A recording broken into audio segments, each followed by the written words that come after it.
Hello everyone, welcome back to my YouTube channel Tanya Isha. And in this video we are going to talk about a book that I read at the end of my trip while I was in train, and I was like, I have this heavy heart because I was separating from a friend while I was crying. So in order to stop crying, I suddenly this book got in my mind that, oh, I have this book to read. So this book is none other than Assistant to the Villain by Hannah Nicole Mehrer. Okay, so this book revolves around the two characters. The first is the villain, whose actual name is also the villain. Okay, so and he is the villain because he do this little rebellious thing. And the second character is Evangeline Sage, and she's a girl who is looking for a job because her father is ill, her mother has died, and she has a little sister whom she have to pay for the school fee and all. Okay, because her previous job something did nefarious to her, so she left the job and now she is jobless. So while looking for a job, she goes into a forest and she stumbled upon the villain, and there she caught herself in a situation where they both are saving their life from the vigilant guard. Now the vigilant guard is guards that are sent to capture the villain by the King Benedict. Okay, so here you have to know that there is a little battle going on between the villain and the King Benedict, where they both are trying to take down each other by doing something. Okay, so this is the gist. Okay, this is the gist of the king and the villain's relationship. And there Evangeline saved the villain, and villain thereby save her by offering her an opportunity of being his assistant. Yes. Now, another important thing about this book is that in this book we have this small magical creature, and the creature is the frog, whose name is Kingsley, and he wears a crown around his head, and he communicates with you by offering you sign, like he show you board and the word is written on there. Okay, so that's very fun. Okay, I love the characters. It's cute. Like the villain is actually very cutie by heart, and sometimes he's like, oh no, I should not do that, I'm the villain. And Evangeline is actually the very bubbly personality, and she's a girl who has a lot of responsibility, because of which she has not enjoyed her childhood.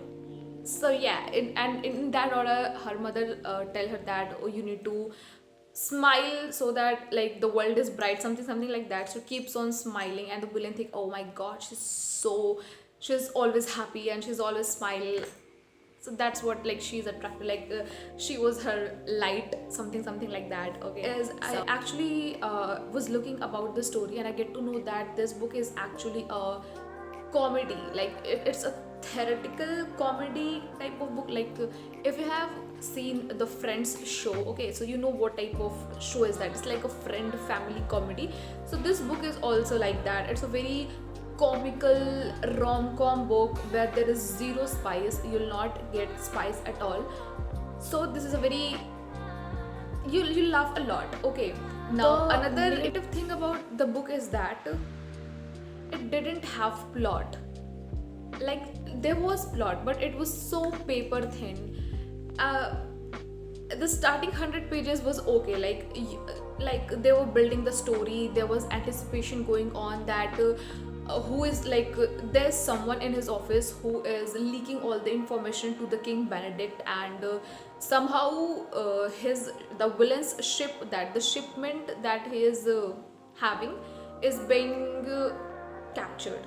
Okay, so he's not getting his shipment, and someone in his office is doing that, and all the story revolves around finding the actual person who is behind all these games.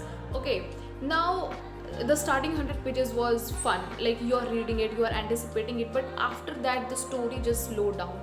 It's like it's going nowhere. Exactly. There was a point after reading 200 pages, I'm like, I'm not going to read it. I'm really not going to read it. And I just left the book. But after some time, after I studied 2-3 chapters of pharmacology, I'm like, okay, let's just complete the story. So I started rereading the story, and then I completed the book in one go. And to my surprise, the book has an open ending. You know what? Nothing is most betraying that knowing that the book you are thinking of being a standalone has a duology. Like the book has an open ending and now you have to read book 2 to know what is happening the next. Okay, so the plot is very thin. This is the first bad thing about the book. And the second is that there is no depth to the character. Okay, matlab, please do not go inside the book thinking that, oh, there must be some very heavy world building, or there are character who has some depth in them and that you will get moved by the characters. It's not that. Please do not have do not have expectations like that, because if you have a very like that kind of fantasy expectation, that you're going to disappoint yourself. So think this book as a book who has which has this, what should I say, which has very light, it's a light-hearted comedy romance fantasy book. Okay, so think this as that. Yes, and this is all about the book without spoiling the book. If you want to get the spoiler, so here I'm going to give you the spoiler about the book. If you do not want to watch this, kindly skip the video. Okay, so the spoiler is that Evangeline's father, who we all thinking that he's ill and he's lying on the bed, is the actual villain, who was leaking all the information by some magical ink that he has given Evangeline. So Evangeline is using that ink in her office, and by some miracle he is able to read whatever she's writing down with that ink. There was some kind of magic involved. So that's the actual spoiler, and this you're getting to know in the very last end of the book. Another thing, that the villain's actual story of becoming a villain is very childish, as the whole book is.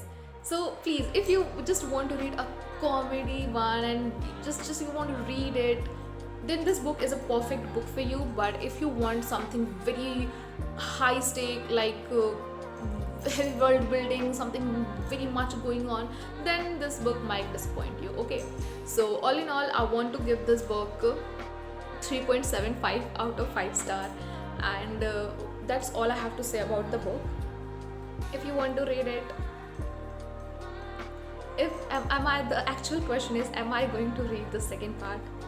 The probability is very low, guys, very low, because I have some other books to read which are more better than this one. And actually I get to realize, I get to know that this book is actually a TikTok sensation book. This book was originally produced on TikTok and then it was adapted in a book.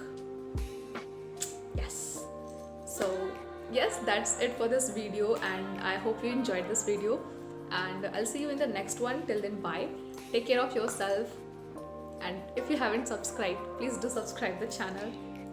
Bye.